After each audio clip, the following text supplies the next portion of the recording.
The bitter January wind sliced through my thin coat as I rushed through the doors of Bellissimo, the upscale Italian restaurant where I'd been working for exactly 3 months and 2 days. My fingers were numb, my nose red from the cold, and my hair, which I'd carefully styled that morning, now hung in limp strands around my face. I was already 10 minutes late for my shift. "Sophia, where have you been?" Marco, the floor manager, hissed as I hurried through the kitchen, tying my black apron around my waist. His eyes were wide with panic, something I'd never seen in the usually composed man. "Table 7, VIP. You're serving them tonight." "What?" "But that's Jessica's section," I protested, fumbling with the knot of my apron. Marco gripped my shoulders, his fingers digging in slightly. "Jessica called in sick. Listen to me carefully, Sophia. These people, they're important. Very important. Don't screw up." The intensity in his voice made my stomach clench. I nodded, smoothing down my black skirt and tucking a strand of hair behind my ear. I needed this job desperately. 6 months ago, I'd fled Boston with nothing but a suitcase, and my savings after my ex-boyfriend's escalating control had turned into something more frightening. New York was supposed to be my fresh start, but fresh starts were expensive, and my tiny apartment in Queens ate most of my paycheck. "Who are they?" I asked, grabbing my notepad. Marco's eyes darted around the kitchen. "Business associates of Mr. Ricci." My blood ran cold. Everyone who worked at Bellissimo knew about Mr. Ricci, the mysterious owner who rarely made appearances, but whose name was whispered with a mixture of fear and respect. I'd never seen him, but rumors circulated. Some said he was just a wealthy businessman. Others claimed connections to more dangerous enterprises. "They're at the private room in the back. Remember, Sophia. Professional, efficient, invisible. Invisible." That had become my specialty lately. Keeping my head down, blending in, becoming background noise to the world around me. I took a deep breath and pushed through the kitchen doors. The main dining room of Bellissimo glowed with warm lighting, crystal glasses catching the light from chandeliers, white tablecloths pristine against dark wood floors. It exuded old-world wealth, the kind that didn't need to announce itself. I moved through the dining room, spine straight, chin up, the way I'd been trained. Past the main area, down a short hallway to the private dining room reserved for special guests. I hesitated at the heavy wooden door, my heart pounding in my chest. Then I knocked once, softly, and entered. The private dining room was dimmer than the main area, the lighting golden and intimate. A large round table dominated the space, and around it sat 6 men in suits that probably cost more than my monthly rent. Their conversation halted as I entered, and 6 pairs of eyes turned to me, but only one gaze locked onto mine and held it. He sat at what was clearly the head of the round table, though I couldn't explain how a round table even had a head. Dark hair, perfectly styled. Sharp jawline shadowed with precisely maintained stubble. A suit that wasn't just expensive, but seemed tailored to his broad shoulders, as if it had never existed before him and never would after. But it was his eyes that froze me in place. Dark, intelligent, and utterly cold. He didn't look much older than 35, younger than I'd expected for someone who commanded such obvious deference. I dropped my gaze immediately, feeling a flush creep up my neck. "Good evening, gentlemen. I'm Sophia, and I'll be your server tonight. May I start you with some drinks?" I moved around the table efficiently, taking drink orders, hyper-aware of the headman's eyes following my movements. When I reached him last, he didn't immediately respond to my question about his drink preference. "You're new," he said instead, his voice low and smooth, with just a hint of an accent I couldn't place. Not a question, but a statement. "Yes, sir." 3 months, I replied, pen hovering over my pad. A ghost of a smile touched his lips. "Scotch. Neat." I nodded and turned to leave when the door opened, and a man in a black suit entered, nodding respectfully to the table before approaching the headman. He bent down and whispered something in his ear. The headman's expression didn't change, but something in his posture shifted, a new tension settling across his shoulders. I slipped out, releasing a breath I didn't know I'd been holding once I was in the hallway. Something about that room, about him, made the air feel thinner, harder to breathe. I hurried to the bar to place the drink orders. When I returned with a tray of drinks, the atmosphere in the room had changed. Voices were lower, faces more serious. I distributed the drinks silently, trying to be as unobtrusive as possible. As I placed the scotch in front of the headman, my phone vibrated in my apron pocket. I never took personal calls during shifts, but with my grandmother in hospice care back in Italy, I'd kept my phone on me constantly for the past week. After placing the last drink, I stepped back against the wall and discreetly checked the screen. It was her nurse's number. My heart lurched. I'd been waiting for this call, dreading it. I glanced at the table. They were deep in conversation, papers spread between them. I took 2 steps back, toward the door, and answered quietly. "Pronto?" I whispered, the Italian slipping out automatically as it always did when speaking to anyone from home. The nurse's voice came through, soft and regretful. "Mi dispiace, Sofia. Tua nonna è peggiorata. I medici dicono che dovrebbe venire il prima possibile se vuoi vederla." I closed my eyes, my free hand curling into a fist at my side. "Capisco. Cercherò di trovare un volo. Per favore, dille che la amo e che sto arrivando." I ended the call, blinking back tears.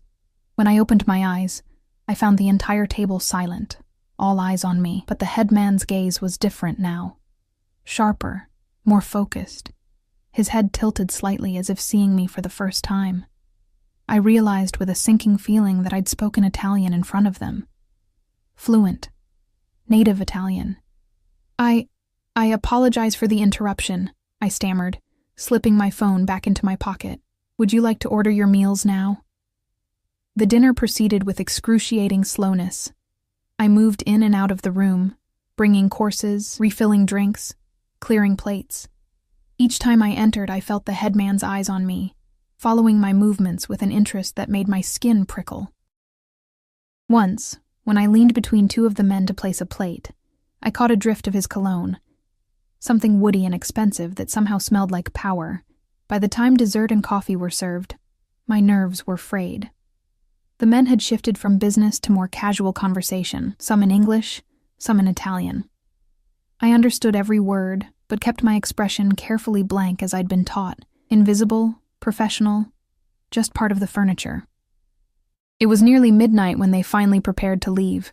I presented the check in a leather folder, which the headman didn't even glance at before handing me a black credit card. When I returned with the receipt, he signed it with a flourish I couldn't read, and then held it out to me, his fingers lingering just a moment too long as I took it. "Grazie, Sofia," he said, my name rolling off his tongue in perfect Italian. I nodded, not trusting myself to speak, and stepped back as they gathered their things. They filed out of the room, the headman last. At the door, he paused and looked back at me, his expression unreadable. "Buonanotte," he said, and then he was gone. I exhaled shakily and began clearing the table. The tip was extravagant, more money than I'd make in a week. I pocketed it with trembling fingers, wondering why the encounter had left me so unsettled. An hour later, I was finally finished cleaning up. The restaurant had emptied, only a few staff members remaining to close. I untied my apron, exhausted to my bones, grief over my grandmother weighing heavily on my heart. I needed to book a flight to Italy, to see her one last time, to say goodbye. But flights were expensive, and even with tonight's tip, I wasn't sure I could afford it. "Sophia." Marco appeared beside me as I collected my coat. "Mr. Ricci would like to speak with you before you leave." My stomach dropped. "Mr. Ricci? He's here?" Marco gave me a strange look. Of course. He was at table 7. The room spun slightly. The headman, the one whose eyes had followed me all night, who had watched me with such intensity after my phone call, was Dante Ricci, the owner, the man whose name everyone whispered. Marco led me to the small office at the back of the restaurant. He knocked once, then gestured for me to enter. With leaden feet, I stepped inside. The office was small but elegant, with dark wood paneling and a desk that dominated the space. Dante Ricci sat behind it, jacket removed, the sleeves of his white shirt rolled up to reveal strong forearms. A single desk lamp cast shadows across his face, emphasizing the sharp angles of his cheekbones. He wasn't alone. A large man stood by the door, his stance wide, hands clasped in front of him. A bodyguard. "Sit, per favore," Ricci said, gesturing to the chair in front of his desk. I sat, my back rigid, hands folded in my lap to hide their trembling. Was I being fired for taking a personal call? For speaking Italian? For some mistake I hadn't even realized I'd made? "You speak Italian like a native," he said without preamble, his eyes never leaving my face. I swallowed. "I am a native, sir. I grew up in a small town near Florence. Yet your English has almost no accent." My mother was American. "I grew up bilingual." He nodded slowly, as if fitting pieces of a puzzle together. "And the call you received tonight? Bad news from home, I take it?" My eyes widened slightly at his directness. "My grandmother is very ill. The nurse said I should come as soon as possible if I want to see her before—" I couldn't finish the sentence. To my horror, tears welled in my eyes. I blinked them back furiously, not wanting to show weakness in front of this man. Something flickered across Ricci's face. Not quite sympathy, but perhaps understanding. He opened a drawer in his desk and removed a slim black folder, sliding it across the surface toward me. "Open it," he commanded softly. With hesitant fingers, I flipped it open. Inside was a first-class plane ticket to Florence, departing tomorrow afternoon, and an envelope that, when I peeked inside, contained more cash than I'd ever seen at once. I looked up at him, confusion and suspicion warring within me. "I don't understand. I need someone who speaks native Italian to accompany me on a business trip. My usual translator has fallen ill. The trip is for 2 weeks, to Florence and Rome. The ticket is yours, as is the advance payment, if you agree to work for me during this time." My mind raced. It seemed too perfect, too convenient. What would this work entail exactly? The corner of his mouth curved upward. "Translation during meetings, some light administrative work, nothing beyond your capabilities, I assure you." I stared at the ticket, at the lifeline it represented. I could see my grandmother. I could say goodbye. But at what cost? "Why me?" I asked, forcing myself to meet his gaze. "There must be professional translators you could hire." Something dangerous flickered in his eyes. "I prefer someone authentic. Someone who understands the nuances of both languages and cultures. And I find I prefer someone I've personally vetted. Vetted." The word sent a chill down my spine. How much did he know about me already? "You don't have to decide right now," he said, leaning back in his chair. "The flight leaves at 3 tomorrow. If you accept, a car will pick you up at your apartment at noon." My blood ran cold. He knew where I lived. "How do you—" "Employee records," he said smoothly. But something in his expression told me there was more to it. I stood on shaky legs, the ticket folder clutched in my hand. "I'll think about it." He nodded, but as I turned to leave, he added, "Sophia, your grandmother doesn't have much time. Neither do you." The implied threat hung in the air between us. I hurried out of the office, past the bodyguard whose eyes tracked my movements, through the now empty restaurant, and into the cold night air. I was halfway home in a taxi when I realized what had just happened. Dante Ricci hadn't asked if I had a passport. He hadn't asked if I could get time off work. He hadn't asked anything about my life or circumstances. He'd already known everything he needed to know. And somehow, despite the alarm bells ringing in my head, I knew I would be in that car at noon tomorrow. Not just for my grandmother, but because something in Dante Ricci's eyes told me that refusing wasn't really an option. What I didn't know then was that I would never return to my old life again. Sleep eluded me that night. I tossed in my narrow bed, my mind cycling between thoughts of my grandmother, her soft hands, the scent of rosemary that always clung to her clothes, the sound of her laughter, and the cold, calculating eyes of Dante Ricci. By dawn, dark circles shadowed my eyes, but my decision was made. I would go to Italy. I would see my nonna one last time. Whatever came after, I would face it. I packed methodically, my hands moving on autopilot while my thoughts raced. Practical clothes for a business trip. A black dress for when I would inevitably need to say goodbye to Nonna. Toiletries, passport. The envelope of cash I'd hidden in a hollowed-out book. Emergency money I'd been saving since I left Boston, just in case I needed to run again. At 11:30, I stood by my apartment window, watching the street below. The neighborhood wasn't great, but it was what I could afford. Across the street, a man in a dark coat leaned against a lamppost, smoking. He'd been there since I'd woken up, watching my building, watching me. At precisely noon, a sleek black Escalade with tinted windows pulled up to the curb. The man across the street straightened, dropped his cigarette, and spoke into what I now realized was an earpiece. My stomach twisted. Ricci had been having me watched all morning, making sure I didn't run. My phone buzzed with a text from an unknown number. "The car is waiting, Miss Russo." I swallowed hard, grabbed my suitcase and purse, and took one last look at my tiny apartment. For a moment, I considered not going downstairs, pretending I wasn't home. But the image of my grandmother's face floated in my mind, and I knew I had no choice. The January air bit through my coat as I stepped outside. The driver, a broad-shouldered man with a close-cropped haircut and impassive expression, took my suitcase without a word and opened the rear door. I slid into the back seat, half expecting to find Dante Ricci waiting inside.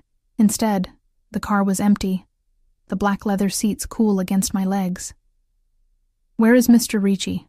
I asked, as the driver pulled away from the curb. "Meeting you at the airport, Miss Russo," he replied, his eyes meeting mine briefly in the rearview mirror. I nodded and turned to watch the city slide by through the tinted windows. The man who had been watching my building now walked in the opposite direction, still speaking into his earpiece. A chill ran down my spine as I realized just how coordinated this all was. At the airport, I was escorted past regular security through a private entrance I didn't know existed. No lines, no waiting, no removing my shoes or taking out my laptop. The driver handed me off to a petite woman in a crisp suit who introduced herself as Alessandra, Mr. Ricci's assistant. "He's waiting in the private lounge," she said, her expression professionally neutral as she led me through corridors I'd never seen despite having flown from this airport before. "Your luggage will be handled separately." The private lounge was nothing like the crowded waiting areas of the main terminal. Soft lighting, plush seating, a bar stocked with top-shelf liquor, and floor-to-ceiling windows overlooking the tarmac. And there, standing by those windows with his back to me, was Dante Ricci. He turned as we entered, and once again, I was struck by the sheer presence of the man. Today, he wore a charcoal suit that seemed to absorb and reflect light in equal measure. His dark hair was perfectly styled, his jaw freshly shaved. He looked like he'd stepped out of a luxury magazine, not a hint of the late night visible on his face. "Sophia," he said, my name sounding different in his mouth than it ever had before. "I'm pleased you decided to join me." I clutched my purse strap tighter. "I need to see my grandmother." Something that might have been respect flickered in his eyes. "Direct. I appreciate that." He gestured to a seating area. "Please, sit. We have some time before boarding." Alessandra disappeared, and I found myself alone with him, perched on the edge of a leather sofa while he sat across from me, completely at ease. A server appeared with coffee, espresso for him, a cappuccino for me. I hadn't told anyone my coffee preference. "I took the liberty of having some clothes sent to the plane for you," he said, watching me over the rim of his cup. "Business attire, appropriate for the meetings we'll be attending." My spine stiffened. "I brought clothes." "I'm sure you did," he replied, his tone making it clear what he thought of my wardrobe. "These are simply additional options. Consider it part of your compensation." I wanted to refuse, to tell him I didn't need his charity. But something in his expression stopped me. This wasn't charity. This was control. "When will I be able to see my grandmother?" I asked, changing the subject. He set down his cup. "We arrive in Florence tomorrow morning. You'll have the afternoon free to visit her. After that, I'll need you for a dinner meeting." I nodded, relief washing through me. At least he wasn't going to keep me from her immediately. "Now," he continued, leaning forward slightly, "let's discuss what I expect from you during this trip."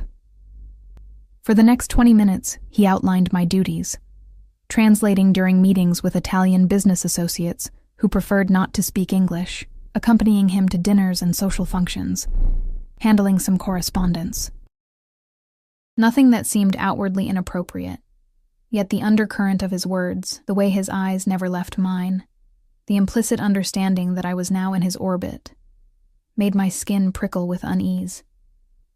Do you have any questions? He asked when he'd finished. 1,000, but only one that mattered.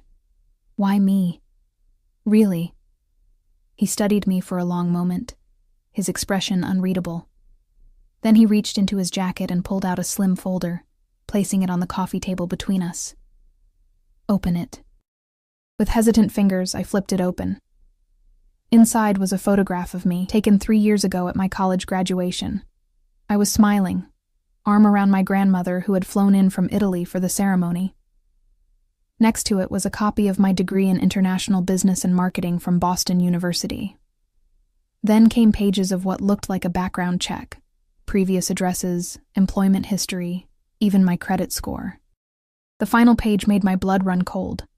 A police report I'd filed against my ex-boyfriend in Boston, with photographs of the bruises he'd left on my wrists and throat. My hands trembled as I closed the folder. How did you get this? I make it my business to know who works for me, Sophia. His voice was softer now, almost gentle, but his eyes remained sharp.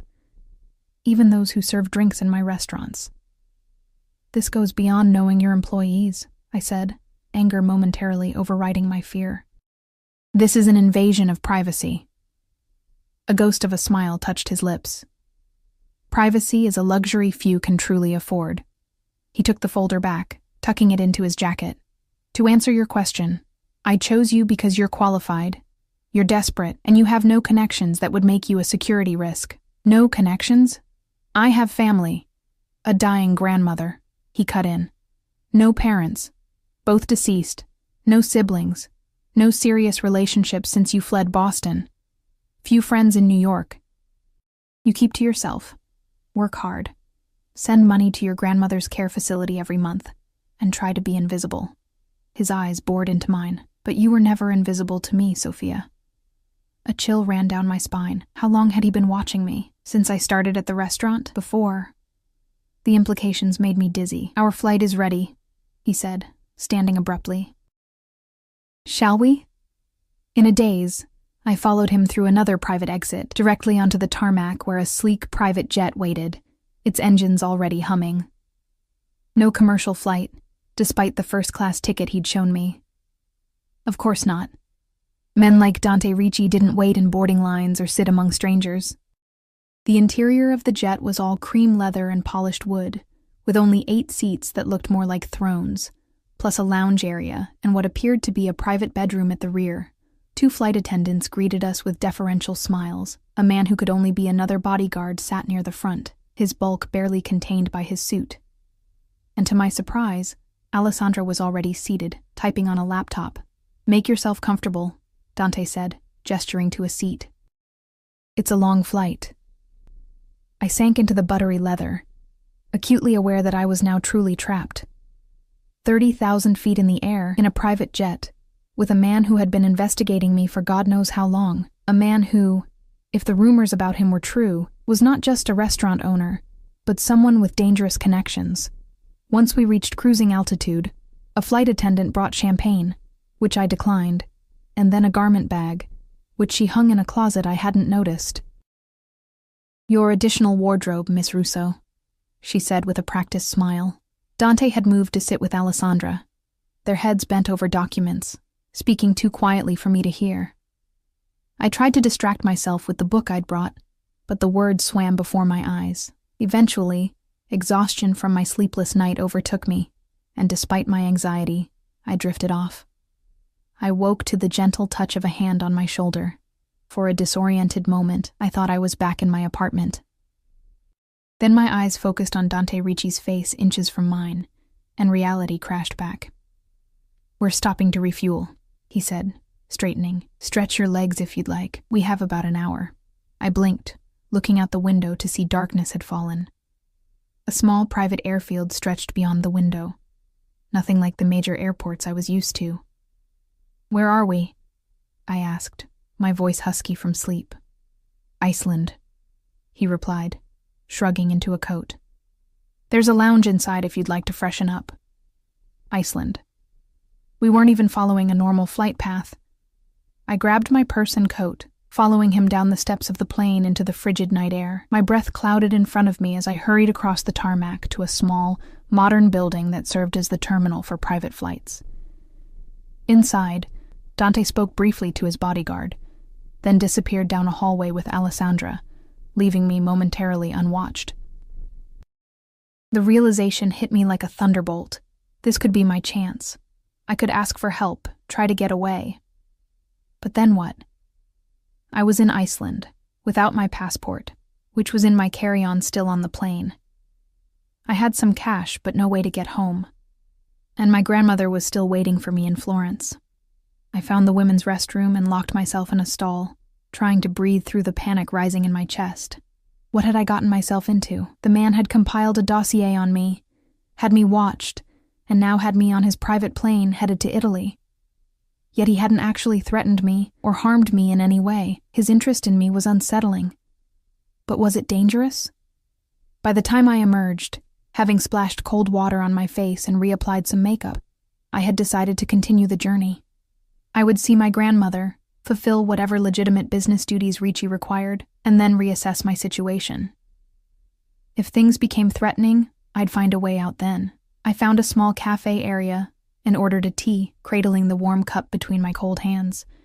Through the glass walls, I could see the plane being refueled, its sleek body gleaming under the airfield lights.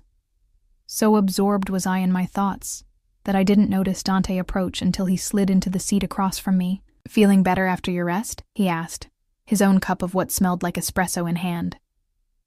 I nodded, not trusting my voice.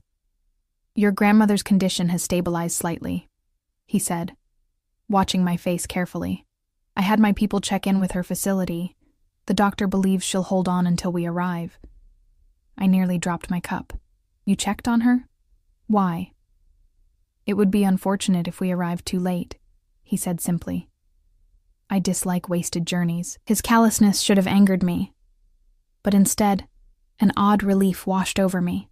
Whatever his motives, his intervention meant I would likely see Nonna one more time. "Thank you," I said quietly. He inclined his head slightly, a gesture that managed to acknowledge my gratitude while making it clear he required none. We should return to the plane. They've finished refueling. The rest of the flight passed in a blur of fitful sleep and anxious wakefulness. Sometime during the night, I accepted a light meal, picked at it under Dante's watchful eye, then retreated back to my book. Alessandra worked tirelessly, occasionally bringing documents for Dante to review or taking quiet phone calls in the rear of the plane. The bodyguard remained alert, his gaze sweeping the cabin regularly. No one spoke to me directly, as if Dante had made it clear I was not to be engaged without his permission.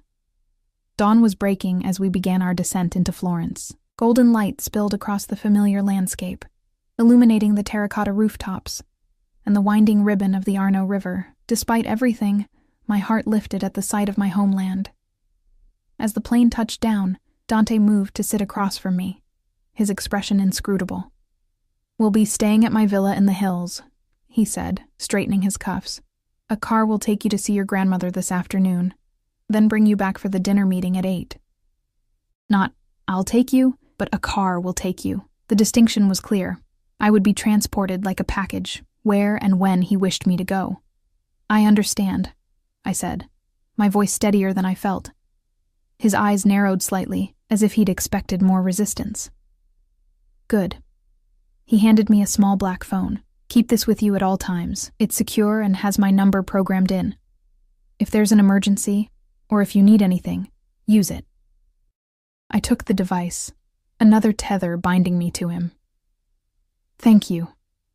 The plane taxied to a private hangar where 2 black SUVs waited on the tarmac. As we disembarked, Dante placed his hand lightly on the small of my back, guiding me down the stairs. It was the first time he had touched me, and even through my coat, his hand burned like a brand.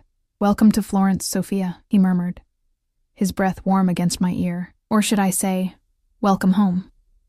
The drive from the airport took us out of the city and into the rolling Tuscan hills. Vineyards and olive groves stretched on either side of the winding road, the landscape achingly familiar, yet now viewed through a lens of uncertainty. I sat silently in the back seat beside Dante, acutely aware of his proximity, of the faint scent of his cologne, of the way his presence seemed to fill the vehicle despite his relaxed posture. The villa, when we arrived, stole what little breath I had left. It wasn't just a house, but a small estate, with a main building of honey-colored stone and terracotta roof tiles surrounded by manicured gardens and olive trees. A circular driveway led to stone steps and massive wooden doors that opened as our vehicles approached. "This is yours?" I asked, unable to keep the awe from my voice. Dante's lips curved in what might have been a genuine smile, one of several properties in Italy. "This one is special to me." As we exited the car, staff appeared to take our luggage. Dante spoke to them in rapid Italian, his accent flawless but with a cadence that marked him as American-born. I caught fragments. Instructions about my room, the dinner preparations, security protocols. He turned to me. "Maria will show you to your room. Rest, shower, eat if you wish. The car will be ready at 2 to take you to your grandmother." With that, he disappeared into the villa, Alessandra and the bodyguard trailing in his wake, leaving me with an older woman whose kind face was at odds with the opulence surrounding us. "Come, signorina," she said in Italian, gesturing for me to follow. "You must be exhausted from your journey." I followed her through the villa, trying not to gape at the soaring ceilings, the antique furniture, the artwork that looked museum-worthy. She led me up a grand staircase to the second floor, down a corridor, and finally to a set of double doors which she opened with a flourish. "Your suite, signorina. If you need anything, please use the house phone by the bed to call for me." I stepped inside and nearly gasped. The room was larger than my entire apartment in New York, with a 4-poster bed draped in creamy linens, a sitting area with a fireplace, and floor-to-ceiling windows that opened onto a private balcony overlooking the Tuscan countryside. An ensuite bathroom gleamed with marble and contained a shower and a soaking tub big enough for 2. My suitcase had already been delivered and placed on a luggage rack. But what caught my eye were the garment bags hung carefully in the open closet. At least a dozen of them. I approached slowly and unzipped one to reveal a black cocktail dress that looked to be exactly my size.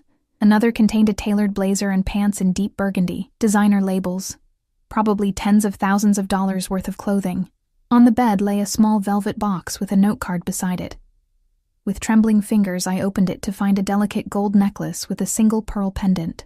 The card read simply, "For tonight's dinner, DR." I sank onto the edge of the bed, the necklace clutched in my hand, as the full weight of my situation crashed down on me. I was in Dante Ricci's world now, surrounded by his wealth, dependent on his generosity, subject to his control. And with every passing hour, every gesture, every gift, the invisible chains around me tightened. Yet in just a few hours, I would see my grandmother one last time. And for that chance, I had sold myself to a man whose true nature and intentions remained a mystery. A man whose dark eyes seemed to see straight through to my soul, whose very presence made my heart race with equal parts fear and something else I refused to name. I didn't know it then, but by the time I returned to this beautiful room tonight, nothing would ever be the same again. I slept fitfully for a few hours, exhaustion finally overcoming my racing thoughts. When I woke, sunlight streamed through the windows, casting golden patterns across the plush carpet. For a moment, I lay still, absorbing the surreal quality of my situation. 24 hours ago, I had been a waitress in New York, living paycheck to paycheck. Now I was in a Tuscan villa, wearing silk pajamas I didn't remember unpacking, about to see my grandmother for what might be the last time. I showered in the marble bathroom, the water pressure perfect, the scented toiletries arranged like offerings. After drying off, I discovered my own clothes had been laundered and pressed, hanging neatly alongside the new wardrobe Dante had provided. I deliberately chose my own jeans and sweater, a small act of defiance, reclaiming what little autonomy I could. A light knock at the door announced Maria, bearing a tray of coffee, fresh fruit, and pastries. She smiled warmly as she set it down on a small table by the window. "The car will be ready at 2, as Mr. Ricci promised," she said in Italian. "Is there anything else you need, signorina?" I shook my head, returning her smile. "No, thank you, Maria." She hesitated, her kind eyes studying me. "If I may say so, it is nice to have a compatriot in the house. Mr. Ricci's guests are usually—" She trailed off, perhaps remembering her place. "Usually?" I prompted gently. She pressed her lips together. "Not as Genuine, as you seem to be." With a small curtsy, she left, closing the door quietly behind her. I ate slowly, savoring the perfectly ripe berries and the flaky cornetto that transported me instantly back to my childhood. Through the open balcony doors, the Tuscan countryside stretched before me. Olive groves silvering in the breeze, cypress trees standing like sentinels against the blue sky. In another lifetime, this would have been paradise. At precisely 2 o'clock, I descended the grand staircase to find a driver waiting in the foyer. Not Dante, not Alessandra, not even the bodyguard whose name I still didn't know. Just a professional driver in a dark suit who nodded respectfully. "Miss Russo, the car is ready." "Is Mr. Ricci not joining me?" I asked, surprised at the disappointment that colored my tone. "Mr. Ricci has business in the city. He asked me to ensure you arrive safely, and to take as much time as you need with your grandmother." The drive to the hospice facility took nearly 40 minutes, winding through the hills and then into the outskirts of Florence. I watched the familiar landscape roll by, memories flooding back with each landmark we passed. The small cafe where Nonna used to buy me gelato after school, the church where my parents were married, the park where I'd had my first kiss, fumbling and sweet at 15. The hospice was a modern building set in quiet gardens, its architecture at odds with the ancient city surrounding it. The driver opened my door and handed me a bouquet of lilies I hadn't noticed he was carrying. "Mr. Ricci thought you might want to bring these," he said. "I'll wait for you, however long you need." I swallowed the lump in my throat, nodding my thanks as I took the flowers. Their sweet scent filled my nostrils as I walked through the automatic doors, my heart pounding. At the reception desk, I gave my grandmother's name, and the nurse's eyes widened slightly. "Ah, Miss Russo, yes, we've been expecting you. Your grandmother is having a good day today." She lowered her voice. "The new medication Mr. Ricci arranged has made her much more comfortable." I froze. "Mr. Ricci arranged medication?" She nodded, looking slightly confused. "Yes, last night. The specialist from Switzerland arrived this morning. Didn't you know?" I shook my head, speechless. Dante had flown in a specialist? While I'd been sleeping on his private jet, the nurse led me down a corridor to a private room. Another of Dante's arrangements, I assumed. She opened the door, announcing softly, "Signora Russo, look who's here." The woman in the bed bore little resemblance to the vibrant grandmother of my childhood. Her once plump cheeks were hollow, her skin papery and translucent. But when she turned her head and saw me, her eyes, the same hazel as mine, lit up with recognition and joy. "Sofia, mia cara nipote." Her voice was weak but clear. I rushed to her bedside, setting the lilies aside to take her frail hands in mine. "Nonna," I whispered, tears spilling down my cheeks. "I'm here." The nurse discreetly left us alone, closing the door softly. For the next hour, I sat beside my grandmother, holding her hands, listening to her speak in her native Italian about neighbors and friends, about the nurses who cared for her, about how beautiful I looked. She seemed unconcerned by her condition, floating in and out of the present, sometimes mistaking me for my mother, sometimes perfectly lucid. "Tell me about America," she said during a clear moment. "Are you happy there, mia cara?" I manufactured a smile. "Yes, Nonna. I have a good job at an Italian restaurant. The people are kind. The lies tasted bitter on my tongue, but I couldn't burden her with the truth, not about my struggles in New York, and certainly not about the circumstances of my return to Italy. She studied my face with surprising sharpness. "And this man who brought you home, who is he to you?" I blinked, startled. "What man, Nonna?" "The one who sent the doctor, the important man." She waved a frail hand. "The nurses whisper about him. They say he's powerful, dangerous perhaps." My blood ran cold. "He's my employer. Just my employer." She squeezed my hand with surprising strength. "Be careful, Sophia. Men like that. They take what they want." Before I could respond, she drifted again, her eyes growing distant.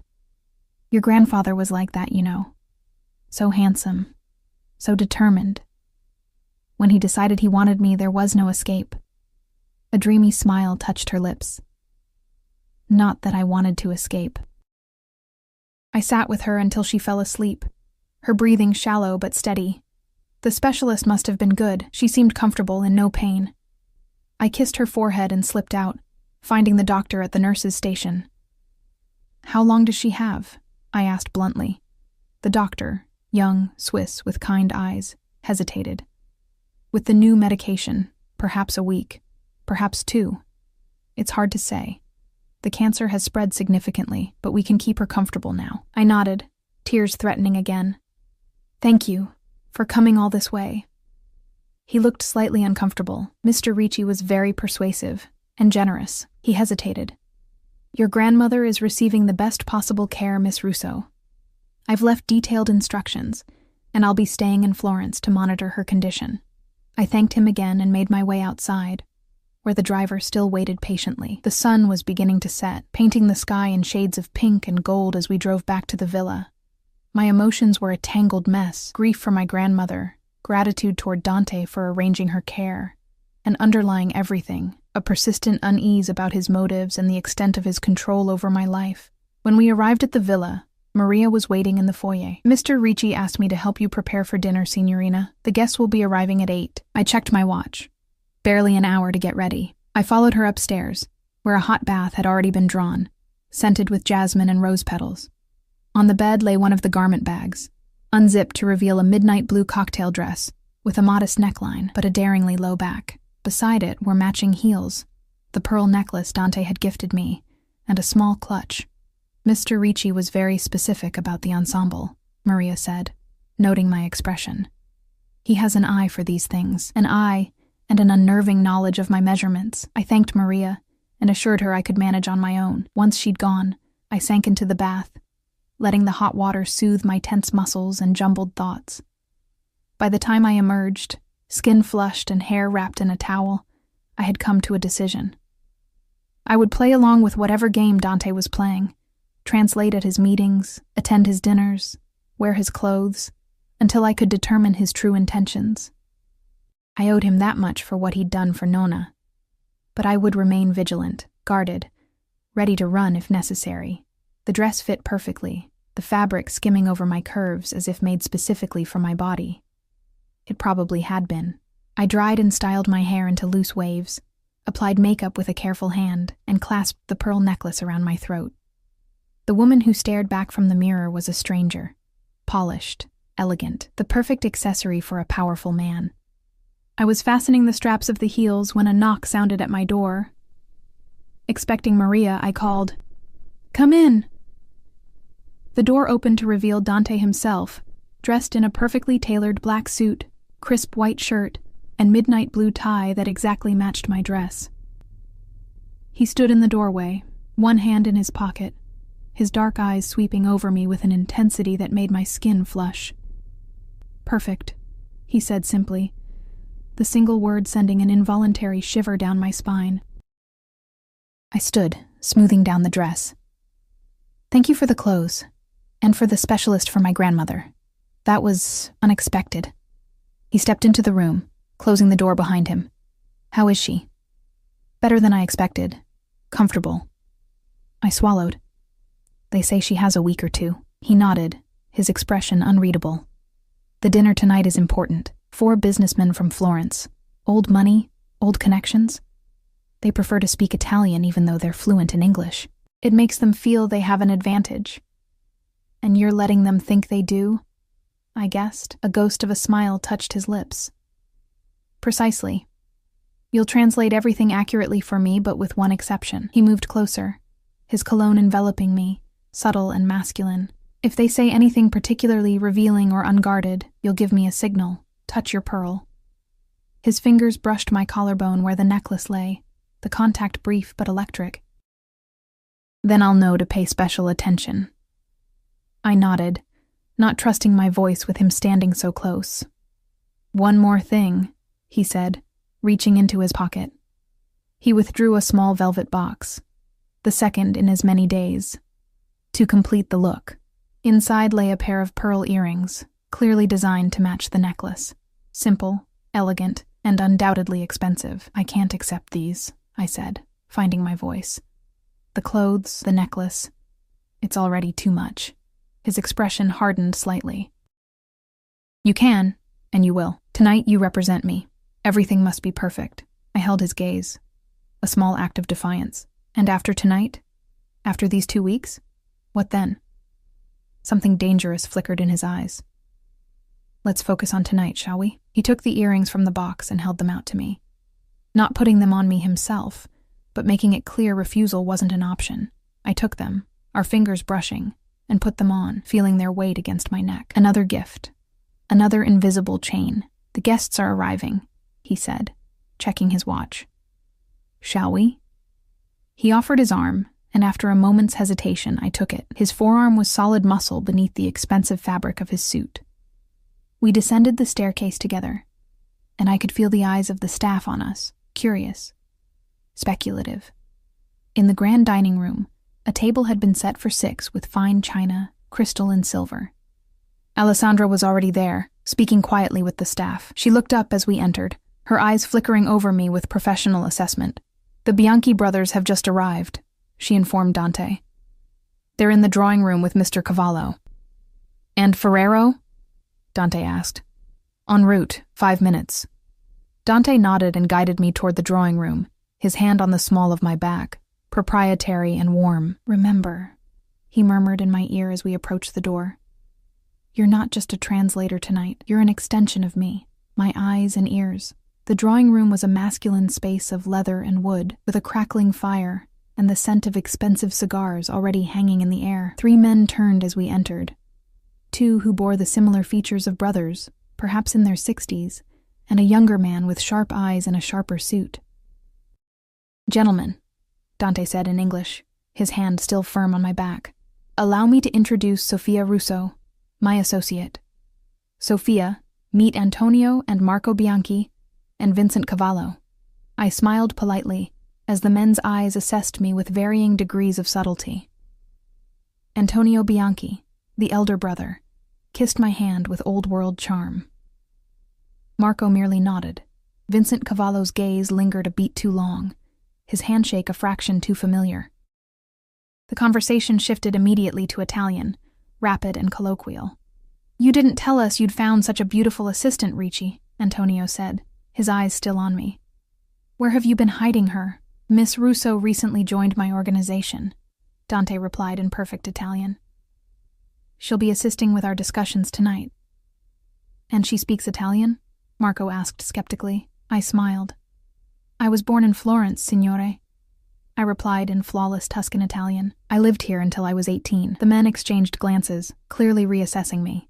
Before they could ask more questions, a staff member announced the arrival of the final guest, and Emilio Ferrero entered the room.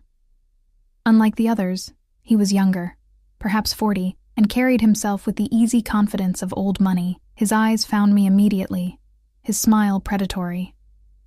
Dante, he said, embracing my captor with the familiarity of an old friend. You've outdone yourself this time. Dante's hand tightened almost imperceptibly on my waist. Emilio, allow me to introduce Sofia Russo, my associate. Ferrero took my hand, holding it longer than necessary. Enchanted, he said in Italian. Truly enchanted. Dinner was announced, and we moved to the dining room. Dante seated me at his right hand, Ferrero directly across from me. Wine was poured, appetizers served, and the conversation flowed, business mixed with personal reminiscences, politics, sports. I translated discreetly when needed, leaning close to Dante's ear, feeling his warmth, breathing in his scent. By the main course, the wine had loosened tongues, and the conversation turned to the true purpose of the meeting, a shipping company Dante wanted to acquire, which had ties to all 4 men. The price you're offering is insultingly low, Marco Bianchi said bluntly in Italian. The company is hemorrhaging money, Dante replied smoothly in the same language. I'm doing you a favor by taking it off your hands. Antonio leaned forward. The company may not be profitable now, but the assets alone are overvalued on your books. Dante cut in. We both know that.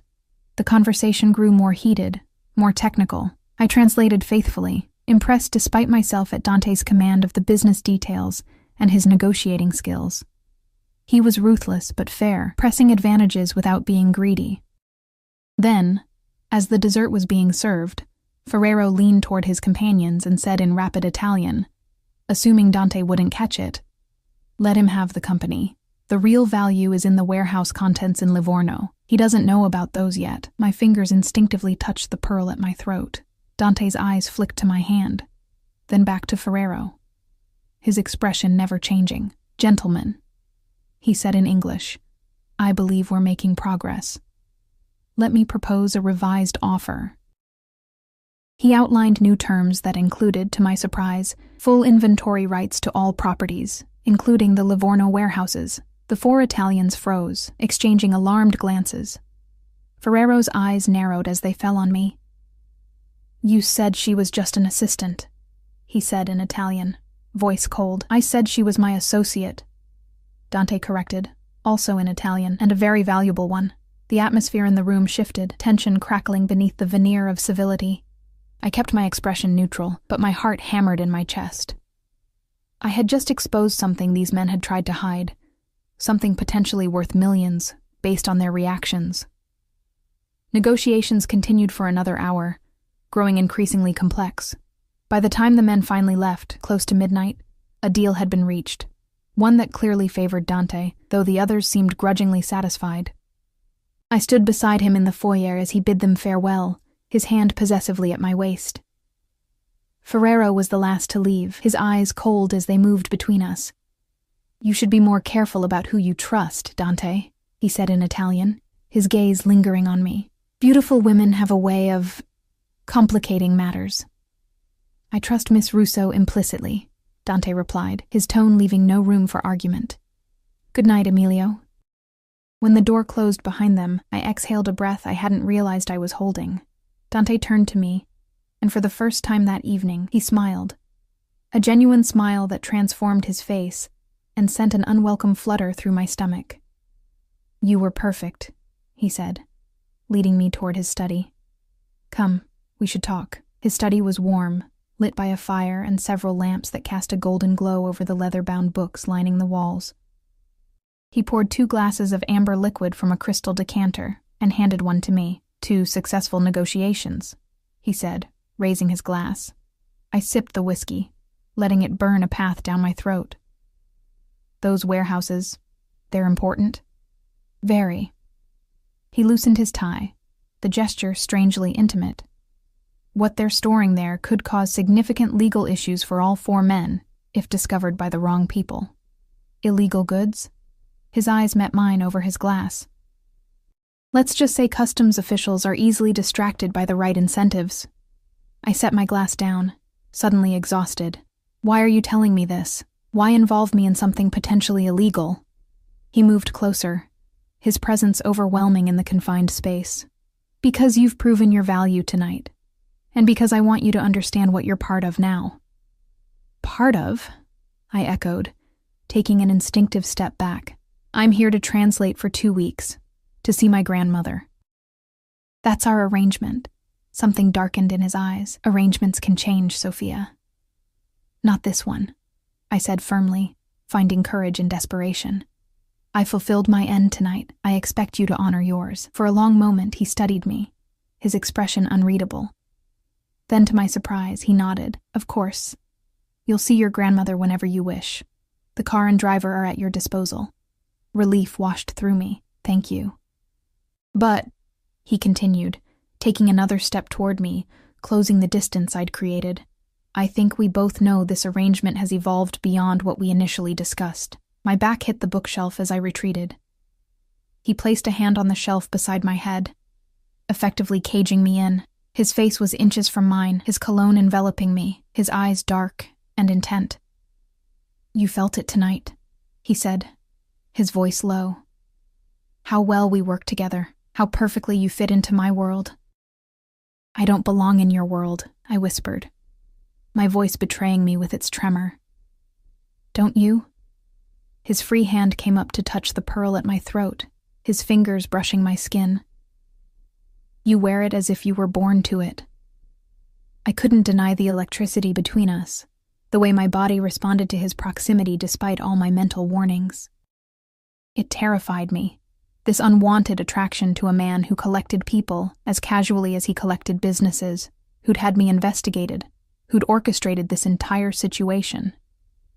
"I should go," I said, trying to step sideways, away from his intoxicating presence.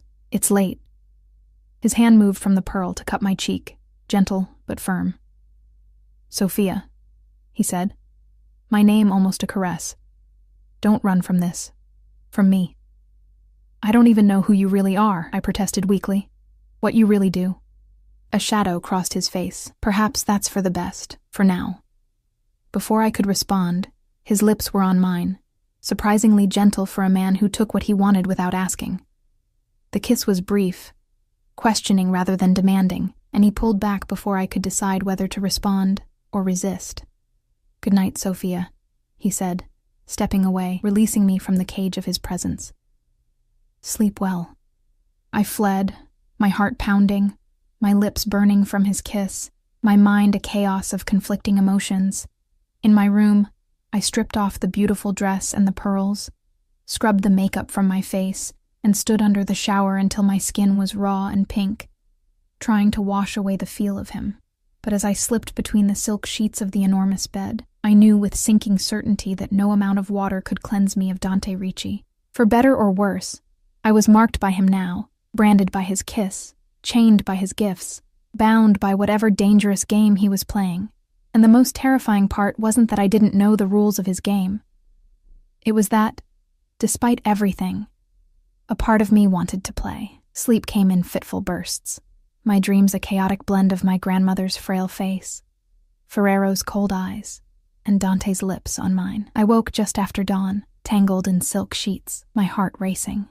For a moment, I stared at the ornate ceiling, trying to gather my scattered thoughts. Then, with sudden clarity, I reached for the phone Dante had given me. No missed calls, no messages.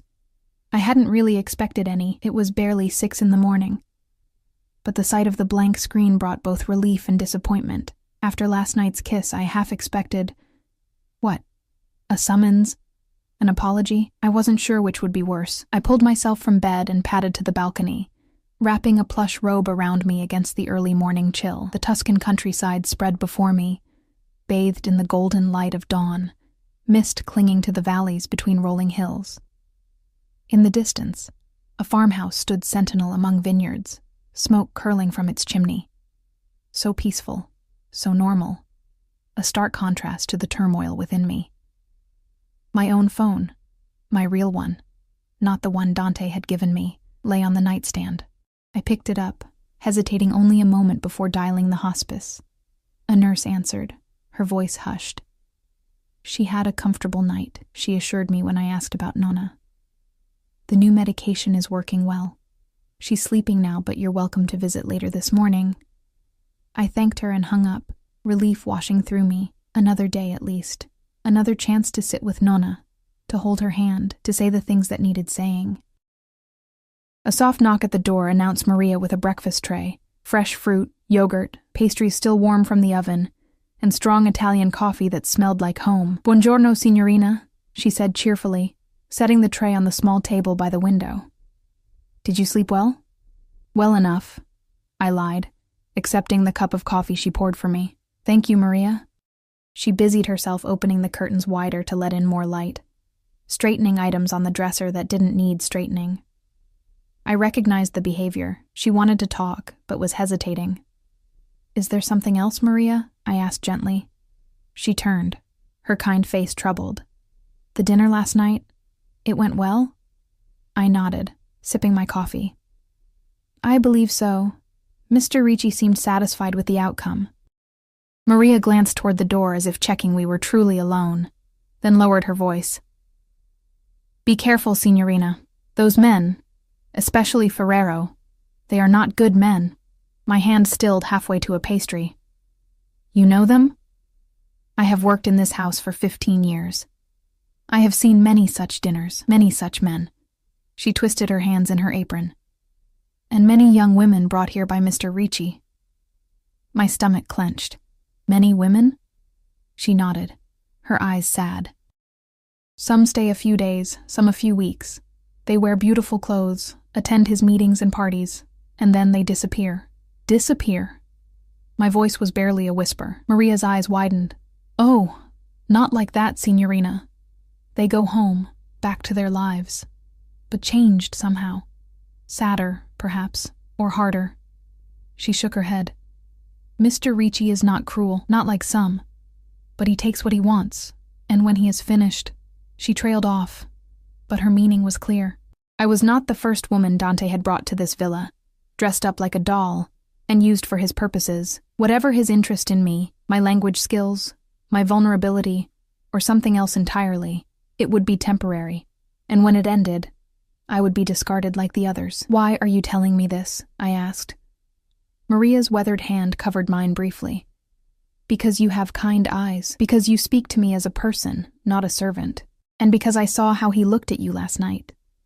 She straightened, reverting to her professional demeanor. The car will be ready whenever you wish to visit your grandmother. Just call down when you're ready. She left me with my cooling coffee and tumultuous thoughts. I ate mechanically, barely tasting the exquisite pastries, my mind racing.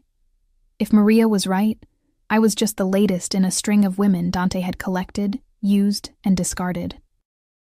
The knowledge should have strengthened my resolve to keep my distance, to fulfill my obligation, and nothing more. So why did it hurt? I dressed in my own clothes again.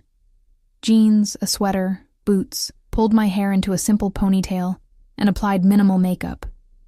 If I was going to be discarded anyway, I might as well be myself while it happened. The villa was quiet as I descended the grand staircase. No sign of Dante or Alessandra or the ever-present bodyguard. Just a staff member who appeared from nowhere to ask if I needed the car brought around. At the hospice, Nonna was awake and more lucid than the day before. Her eyes brightened when I entered, and she patted the bed beside her with a frail hand. "There you are, mia cara," she said, her voice stronger than yesterday. "I was dreaming of you." I sat beside her, taking her hand in mine, marveling at the paper-thin skin, the blue veins visible beneath. "Good dreams, I hope. You were a little girl again, running through the olive groves, laughing." Her smile was wistful. "You were always such a happy child." Before Papa and Mama died, I finished softly.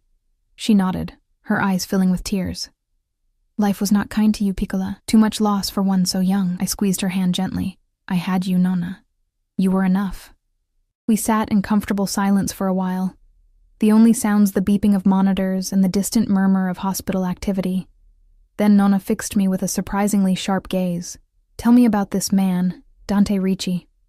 I hesitated, uncertain how much to reveal. "He's complicated, Nonna. Powerful. Used to getting what he wants. And what does he want with my Sophia?" The question hung in the air between us. What did Dante want with me? My language skills? My body? My complicity in whatever shadowy businesses he conducted? I don't know, I admitted finally. But he arranged for me to be here with you. And for that, I'm grateful. Nonna's eyes narrowed. "At what price, mia cara?" Before I could answer, the door opened and a nurse entered, followed by the Swiss specialist. They needed to examine Nonna, change her dressings, adjust her medication. I stepped into the hallway to give them privacy, leaning against the wall, eyes closed, suddenly exhausted. "She looks better today." The deep voice jolted me upright. Dante stood a few feet away, impeccable in a charcoal suit despite the early hour, hands in his pockets, watching me with those dark, unfathomable eyes. "What are you doing here?" I asked, too surprised to be diplomatic. "I came to check on her progress, and to see you." I wrapped my arms around myself, suddenly defensive. "Why?" He took a step closer, his expression softening almost imperceptibly. "Because I wanted to apologize for last night. I overstepped."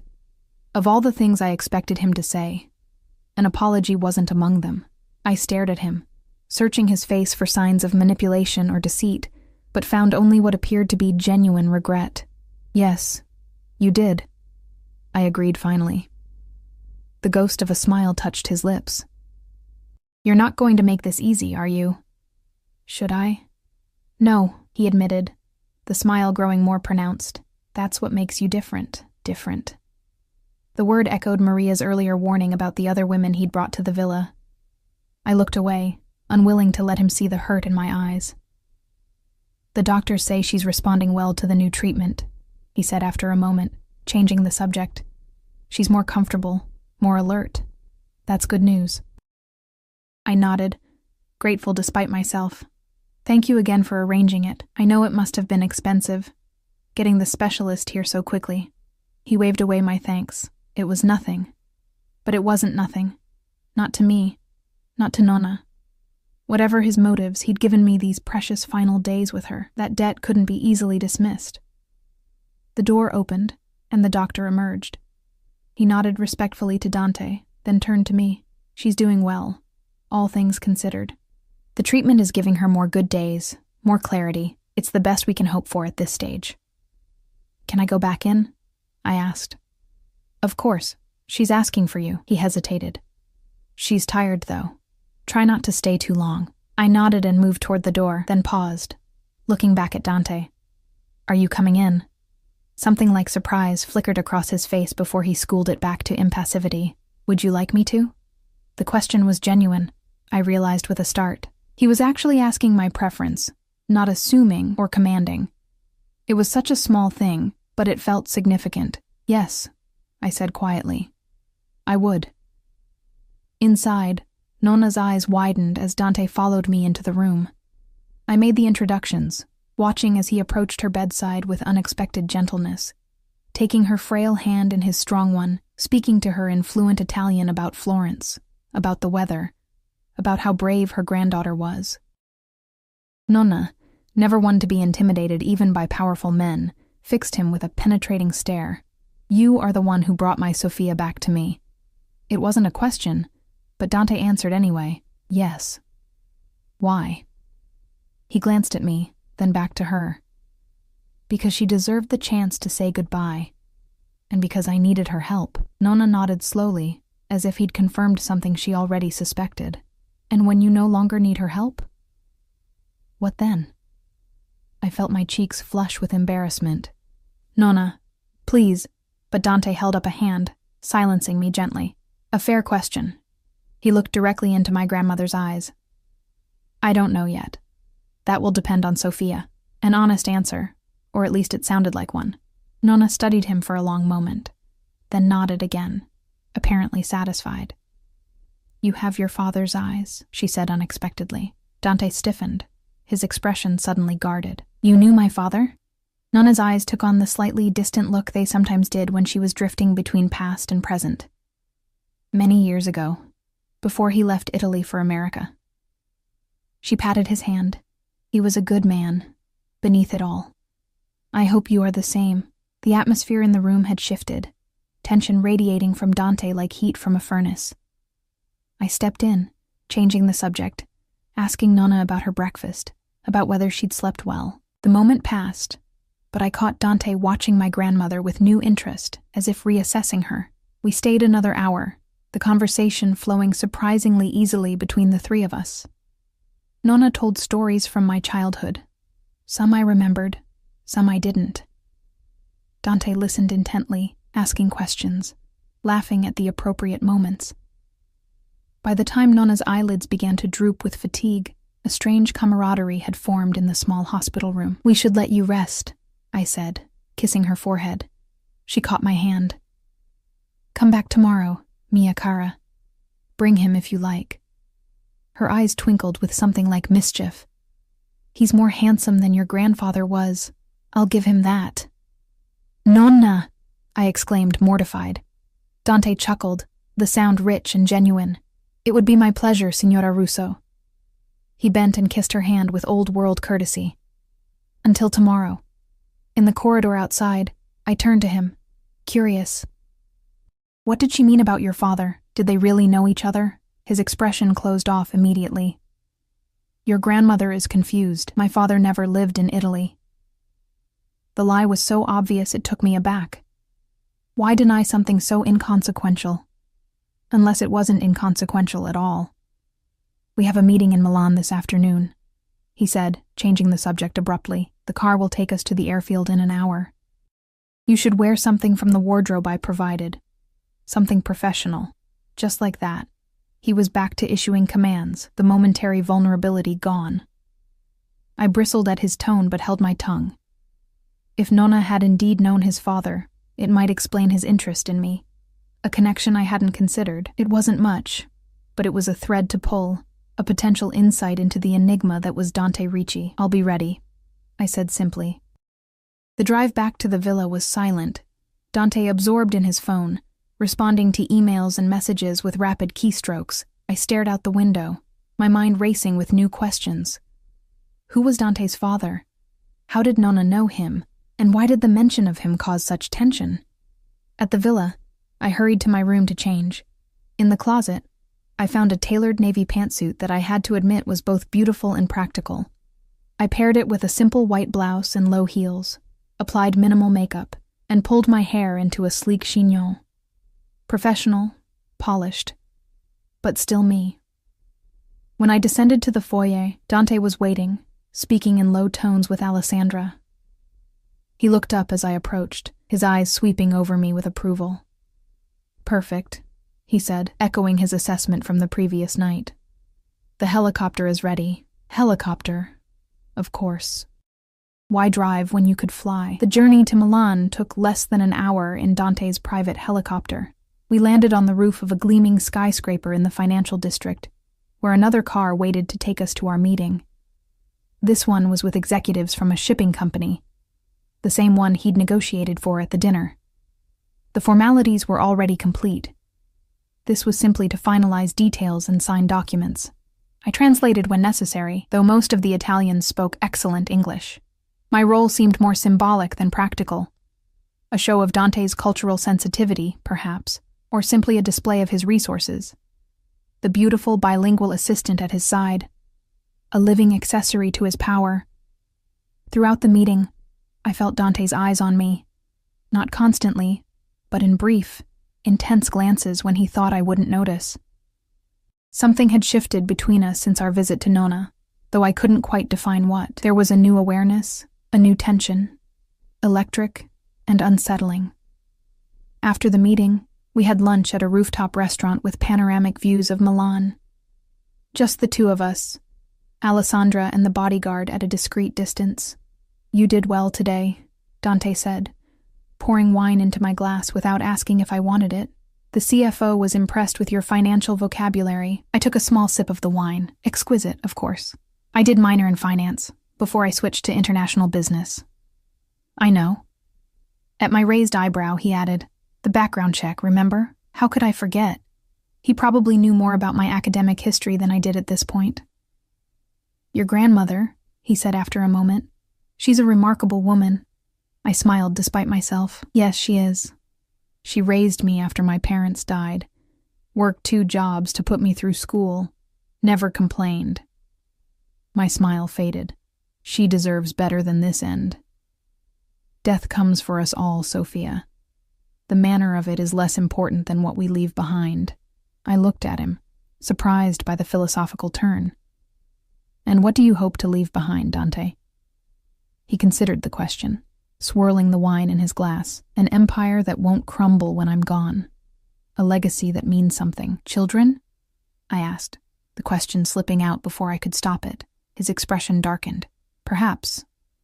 Someday. With the right person." The implication hung in the air between us, unspoken but impossible to ignore. I changed the subject quickly. "What's our schedule for the rest of the day?" "Back to Florence. There's a gallery opening tonight I'd like to attend." He watched my reaction carefully. "Unless you'd prefer to rest. It's been an eventful couple of days." Again, the unexpected consideration. Asking rather than commanding, I found myself wanting to go, wanting to see more of this world he inhabited, more of him. "I'd like to go," I said, surprising myself as much as him. He nodded, satisfaction evident in his slight smile. "Good. There's a dress, let me guess. Already selected and waiting in my room?" I couldn't help the teasing note that crept into my voice. He had the grace to look slightly abashed. "I have particular tastes, but if you'd prefer to choose something yourself..." "No," I said, finding I meant it. "I trust your taste. the words hung between us, laden with meaning beyond clothing choices. Trust. Such a small word for such a monumental concept. Did I trust Dante Ricci? With my wardrobe, perhaps. With my safety, possibly. With my heart? Never. We returned to Florence by helicopter, the landscape below us bathed in the golden light of late afternoon. This time, Dante sat beside me rather than across, his thigh occasionally brushing mine with the movement of the aircraft. Each contact sent a jolt of awareness through me, unwelcome, but undeniable. At the villa, Maria was waiting with news. My grandmother's doctor had called. Her condition was stable, no better but no worse. I thanked her, relief evident in my voice. Another day, at least, another chance to unravel the mystery of Nona's connection to Dante's father. The dress waiting in my room for the gallery opening was a deep emerald silk that brought out the green flecks in my hazel eyes, simpler than the blue cocktail dress from the night before, but no less elegant.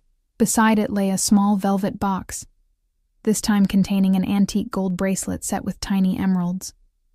I traced the delicate metalwork with a fingertip, marveling at its craftsmanship. Not a new purchase, this one. Something with history, with meaning.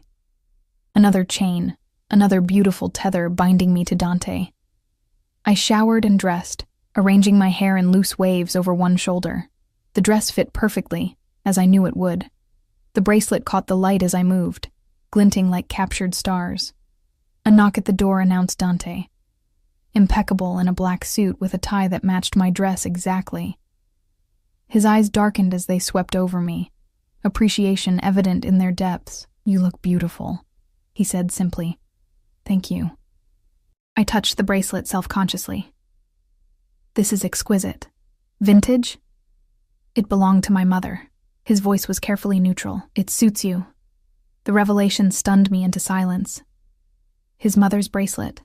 Not something purchased for a temporary companion, surely. The gesture felt weightier than all the other gifts combined. Before I could respond, his phone buzzed.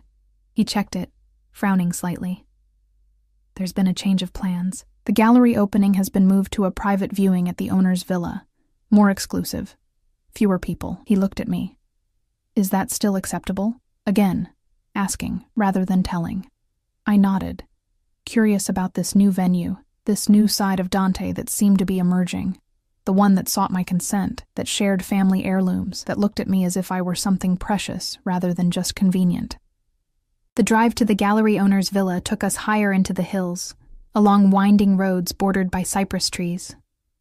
Night had fallen, and the car's headlights cut through the darkness, occasionally illuminating ancient stone walls or glimpses of sprawling estates set back from the road. The owner, Martelli, is a collector of modern Italian art, Dante explained as we drove. He holds these private viewings for serious buyers before opening exhibitions to the public. "And you're a serious buyer?" I asked. A smile played at the corners of his mouth. "On occasion. I appreciate beauty in all its forms." His eyes met mine in the dim light of the car, and the double meaning was impossible to miss. Heat bloomed in my cheeks, and I looked away, grateful for the darkness. The Martelli villa was smaller than Dante's, but no less impressive. A modernist structure of glass and stone set into the hillside, overlooking Florence. Lights from the city twinkled below like earthbound stars. The dome of the Duomo illuminated against the night sky. Inside, perhaps 30 people mingled among striking artworks displayed on stark white walls. Waiters circulated with champagne and canapes. A string quartet played softly in one corner. It was exactly the kind of sophisticated gathering I'd imagined Dante would frequent. He kept his hand at the small of my back as we moved through the space, introducing me to people whose names I immediately forgot, stopping occasionally to examine a painting or sculpture. His knowledge of art surprised me. He spoke intelligently about techniques and influences, clearly familiar with the artists represented. "You actually enjoy this," I said during a quiet moment.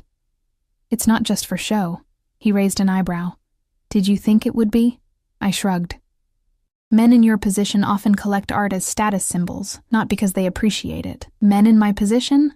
There was amusement in his voice. "And what position is that, exactly?" I hesitated, unsure how to define him. Businessman? Criminal? Something in between?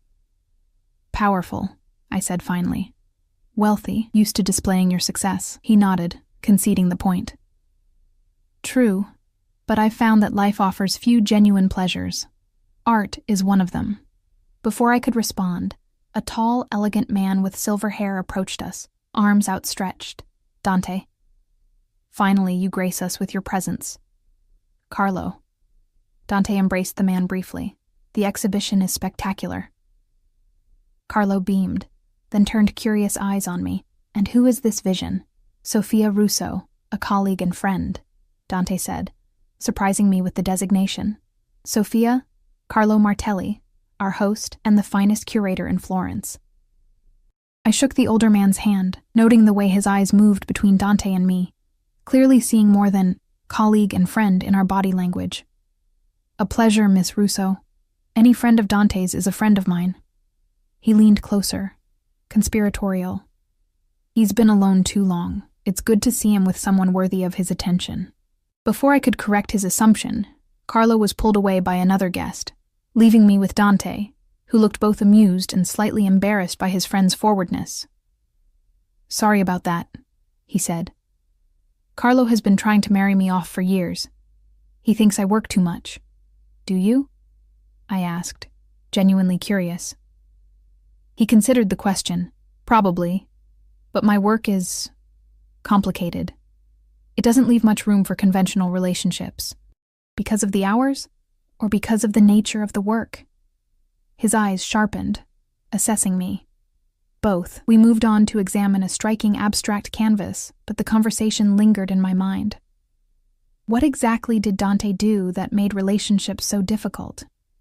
The dinner with the Italian businessman, the shipping company acquisition. These seemed like legitimate business dealings, if aggressive ones. But there had been undercurrents, references to warehouses and customs officials that hinted at something less than legal.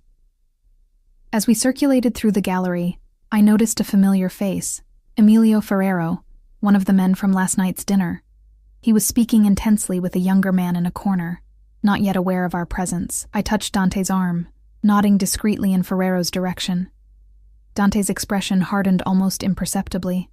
Interesting. He wasn't on the guest list. He guided me smoothly in the opposite direction. Let's avoid him for now. I'd rather not mix business and pleasure tonight. But it was too late.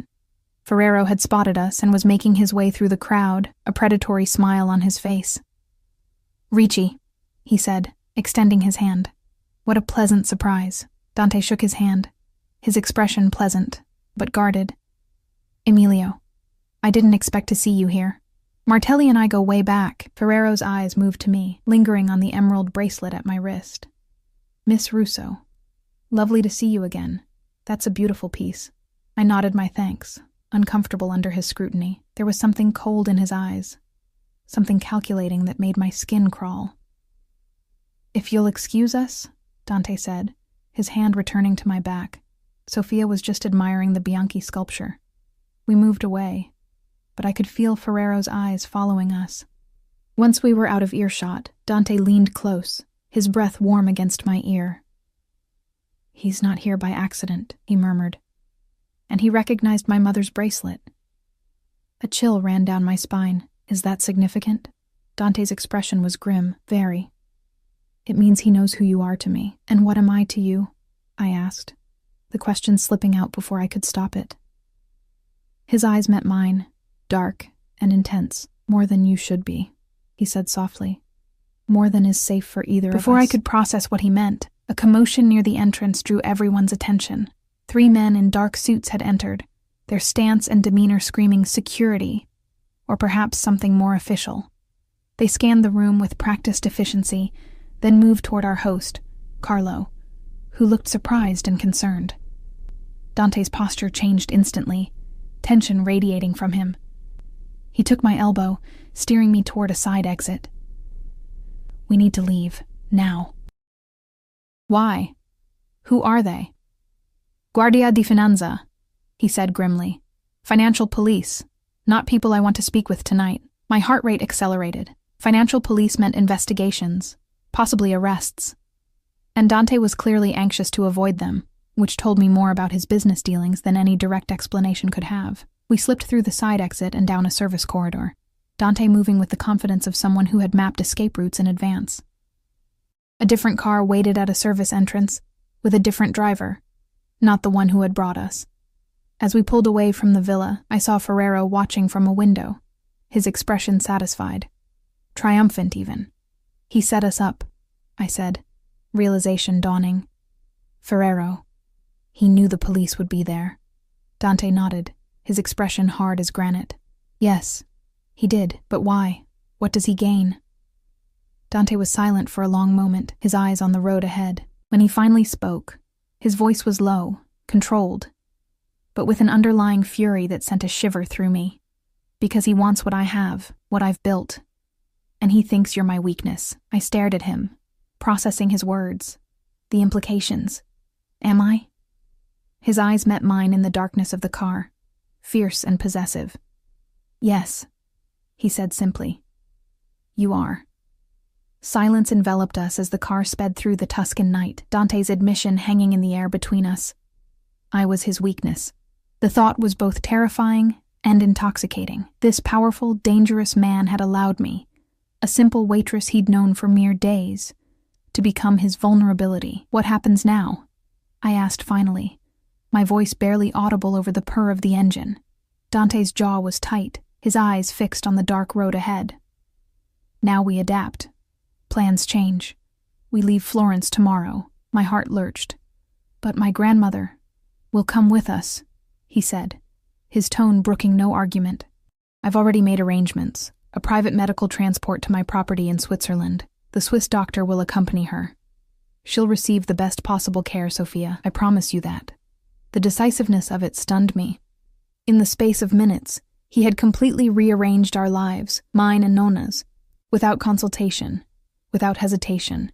Part of me wanted to rebel against such high-handedness, but another part, the part that had seen Ferrero's triumphant smile, that had felt the urgency of our escape, understood the necessity. "Switzerland," I repeated, trying to wrap my mind around it. "For how long?" "As long as necessary."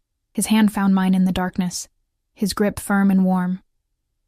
"I won't let them use you to get to me, Sophia. I won't let them hurt you." "Who is them? Ferrero? The financial police?" I turned to face him fully. "Dante, I need to understand what I'm caught in the middle of." He was silent for so long I thought he wouldn't answer. Then he sighed, a sound heavy with resignation. "You deserve the truth, at least part of it." He squeezed my hand once, then released it to run his fingers through his hair. "The shipping company we acquired yesterday, it's a front. Has been for decades. Drugs, weapons, counterfeit goods, all moving through their ports, through those warehouses in Livorno. And you knew this when you bought it?" A grim smile touched his lips. "It wasn't a bug, Sophia. It was a feature. The legitimate business loses money. The illegitimate one makes millions." I swallowed hard. The reality of who he was, what he was, suddenly impossible to ignore. "You're not just a businessman." "No," he agreed quietly. "Not just a businessman. And the others. Ferrero, the Bianchi brothers. Competitors, partners sometimes, enemies when it suits them." His voice hardened. "Ferrero wants what I've built. He thought setting the Guardia on me would weaken my position, force me to sell my interest to him at a discount to avoid prosecution. Would it have worked if we hadn't left?" Dante's laugh was without humor. "I have arrangements with certain officials. But it would have been inconvenient. Questions asked, records examined. Better to avoid it altogether." My mind raced, connecting dots, seeing the larger picture. "And me? Where do I fit into all this?" He turned to me then, his expression softer than I'd ever seen it. "You were meant to be temporary, Sophia. A translator, nothing more. A beautiful, intelligent woman who could help me navigate a few meetings, then return to her life." His eyes held mine. "But then I heard you answer that phone call in perfect Italian. I saw the grief in your eyes when you spoke about your grandmother. I saw your courage when you walked into my office. Terrified, but determined." He shook his head slightly, and suddenly, temporary wasn't enough. My heart pounded against my ribs. What are you saying? I'm saying I want you with me, Sophia. Not just for these 2 weeks. Not just as a translator or an assistant. His voice dropped lower. I'm saying I haven't felt this way about anyone in a very long time. Perhaps ever. I stared at him, speechless. This couldn't be real. Men like Dante Ricci didn't fall for women like me. They used them, perhaps enjoyed them for a while, then moved on. Maria's words echoed in my mind. When he is finished. Your mother's bracelet, I said suddenly. You gave me your mother's bracelet. Something like vulnerability flickered across his face. Yes. Why? He looked away, his profile sharp against the passing lights outside. Because it suited you. Because I wanted to see it on your wrist. Because he hesitated, then finished softly. Because she would have liked you. The simple statement hit me with unexpected force. This wasn't just about desire or convenience.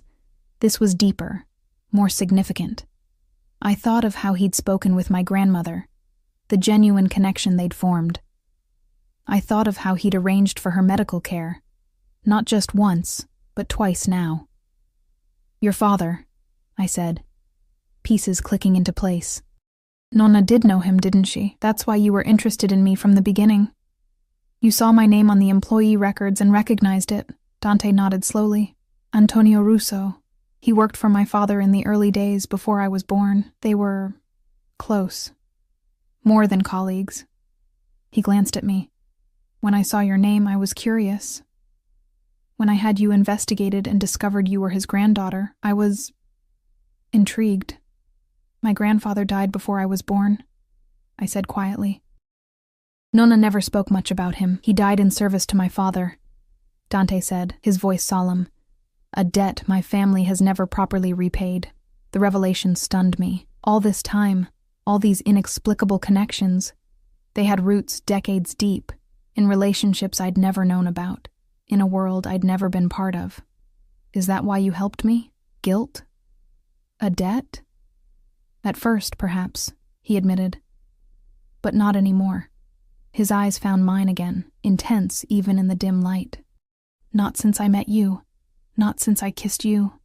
We arrived at the villa to find it in a state of controlled chaos. Staff moved efficiently, packing essentials, securing the house for an extended absence. Alessandra met us at the door, tablet in hand, already briefing Dante on arrangements. The private jet fueled and waiting, the Swiss property prepared, the medical transport for Nonna scheduled for dawn. Your things have been packed, Miss Russo, she informed me with her usual efficiency. Is there anything specific you require for the journey? I shook my head, still trying to absorb everything that was happening. No, thank you. Dante issued instructions, his voice calm but authoritative, the natural leader in a crisis. Within an hour, the villa was secured, essential items packed, and we were ready to leave. I sat in the back of yet another unmarked car, watching the lights of Florence recede in the distance, wondering if I would ever see my homeland again. The private airfield was deserted save for Dante's jet and a handful of ground crew. As we boarded, I noticed the bodyguard, whose name I now knew was Marco, speaking intensely with the pilot, likely reviewing security protocols. Dante guided me to a seat, his hand warm at the small of my back. Try to rest, he said gently. It's been a long day. What about Nonna? I asked, still worried despite his assurances. The medical transport leaves at dawn. She'll arrive at the Swiss property just a few hours after we do. He squeezed my shoulder. The doctor says she's stable. The move won't harm her. I nodded, too exhausted to argue. As the jet engines roared to life, I leaned back in my seat, closing my eyes. Despite everything, despite the danger and the uncertainty and the revelations, a strange peace settled over me. Whatever happened next, I wasn't alone. I must have dozed, because the next thing I knew, Dante was gently shaking me awake. We're landing, he said softly. Outside the window, snow-capped mountains loomed against a pre-dawn sky. We descended into a valley dotted with lights, landing on another private airstrip. A vehicle waited on the tarmac, larger than a car, more like a small armored personnel carrier. Welcome to Switzerland, Dante said as we deplaned, the crisp mountain air filling my lungs. His property turned out to be a fortress disguised as a chalet, Stone and timber on the outside, state-of-the-art security and luxury on the inside. Staff greeted us with the same deference I'd seen at the Tuscan villa. I was shown to a suite that rivaled the one in Florence, with breathtaking views of the Alps. Nonna will arrive in approximately 3 hours, Dante informed me as a staff member unpacked my things. She'll be in the medical suite on the ground floor. The doctor will stay on site, I nodded, gratitude washing through me. Whatever else Dante might be, whatever darkness existed in his world, he had kept his word about caring for my grandmother. After showering and changing into clothes more appropriate for the alpine climate, I found Dante in his study, speaking on the phone in rapid Italian. He ended the call as I entered, his expression troubled. "Problems?" I asked. "Complications," he corrected, gesturing for me to sit. "Ferrero is making moves faster than anticipated. He's allied himself with the Bianchi brothers. They're trying to convince my other partners that I've become a liability. Because of me," I said, the realization bitter on my tongue. Dante's eyes softened. "Not because of you, Sophia, because of my feelings for you." He moved to kneel before my chair, taking my hands in his. "I have no regrets. None. Do you understand?" I nodded, my throat tight with emotion. This powerful, dangerous man was on his knees before me, vulnerability naked in his eyes. Whatever he had done, whatever darkness existed in his soul, his feelings for me were genuine. Of that, I was certain. "Nonna's arrived," a staff member announced from the doorway, breaking the moment. I spent the morning with my grandmother, who took the change in location with remarkable equanimity. "The mountains are good for the soul," she said, looking out at the snow-covered peaks from her comfortable medical bed. "And this one," she added, nodding toward Dante, who stood at a respectful distance. "He takes care of his own, like his father before him." I glanced at Dante, noting the flash of surprise in his eyes. "You remember his father well?" Nonna's smile was sad but fond. "Antonio loved him like a brother. Died for him in the end." She reached for my hand. "Family isn't always blood, mia cara. Sometimes it's who stands beside you when the world falls apart." Her words stayed with me as the day progressed. As I watched Dante manage his empire from afar through phone calls and video conferences, as I observed the respect bordering on fear that his staff showed him. This was a man who had built something formidable, something that existed in shadows as much as in light. And somehow, inexplicably, he had chosen me to stand beside him. That evening, after Nonna had fallen asleep and the chalet had grown quiet, I found Dante on the terrace, a tumbler of whiskey in his hand, his gaze fixed on the moonlit mountains. "You should be resting," he said without turning. "So should you." I moved to stand beside him, pulling my cardigan tighter against the chill. "How bad is it?" "The situation with Ferrero." He sipped his whiskey, considering. "Manageable, for now. I've called in some favors, reminded certain people of their obligations." His mouth curved in a grim smile. "The problem with men like Ferrero is they forget that loyalty cuts both ways. And your business? Your empire? Will survive. May need restructuring. Some interests sold, others consolidated." He turned to me then, his eyes serious. "But that's not what's troubling you, is it?" I shook my head, gathering my courage. "What happens when this is over? When Ferrero is dealt with? When my grandmother—" I couldn't finish the sentence. "When she's gone," he supplied gently. I nodded, tears pricking my eyes. Dante set down his glass and took my hands in his touch warm against my cold fingers. "What do you want to happen, Sophia?" The question was so direct, so stripped of manipulation or presumption, that it took me aback. For days I had been swept along by Dante's decisions, Dante's world, Dante's desires. Now he was asking for mine. I began, then stopped, uncertain. What did I want? To return to my lonely apartment in New York? To my underpaid job at the restaurant? To the life I'd been living, safe perhaps, but empty? Or did I want this? The danger, yes, but also the passion, the purpose, the feeling of belonging to something larger than myself, of belonging to someone who looked at me as Dante did now, with such naked longing it made my heart stutter. I want to stay, I whispered finally, with you. For as long as you want me. Something like relief washed over his face. I will always want you, Sophia, always. He pulled me close, his arms encircling me, his heart beating strong and steady against mine. But you should know what that means. My world is not safe, not simple. There will always be men like Ferrero. Threats to navigate, compromises to make. I pulled back slightly to look into his eyes. Is that a warning or an apology? A smile touched his lips, both. Neither. His hand came up to cup my cheek. I am who I am, Sophia. I can't change that. Not even for you. But I can promise you this. You will never be alone again. You will never want for anything, and I will protect you with my life. It wasn't a conventional declaration of love. It wasn't roses and sonnets and happily ever after. It was something more real, more tangible. A promise from a man who kept his promises, no matter the cost. That's enough, I said, and meant it. That's enough for me. When he kissed me, there on the moonlit terrace with the Alps rising like sentinels around us, I felt something settle in my soul. A recognition, a homecoming. This was where I belonged, not in the safe, predictable life I'd constructed after fleeing Boston, but here, in the arms of a dangerous man who looked at me as if I were precious beyond measure. 6 months later, Nonna passed peacefully in her sleep, her hand in mine, Dante standing vigil beside us. We buried her in the small cemetery of the Alpine village, snow falling gently on fresh flowers. 1 year later, Ferrero's body was found in the Arno River, his empire dismantled, his allies scattered or absorbed into Dante's growing organization.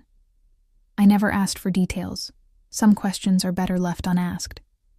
2 years later, Dante placed a ring on my finger, a family heirloom, he said, that had belonged to his grandmother. We were married in a private ceremony, just us and a handful of trusted associates. No white dress, no church, no promises of conventional happiness. Instead, there was truth. There was passion. There was a bond forged in danger and strengthened by choice. Every night, I fall asleep in his arms, feeling the steady rhythm of his heart against my back. Every morning, I wake to find him watching me, as if he can't quite believe I'm real, that I've chosen him, his world, his life. It began with a phone call in Italian, answered in front of the wrong man at the wrong time. It became the right call, with the right man, at exactly the right time.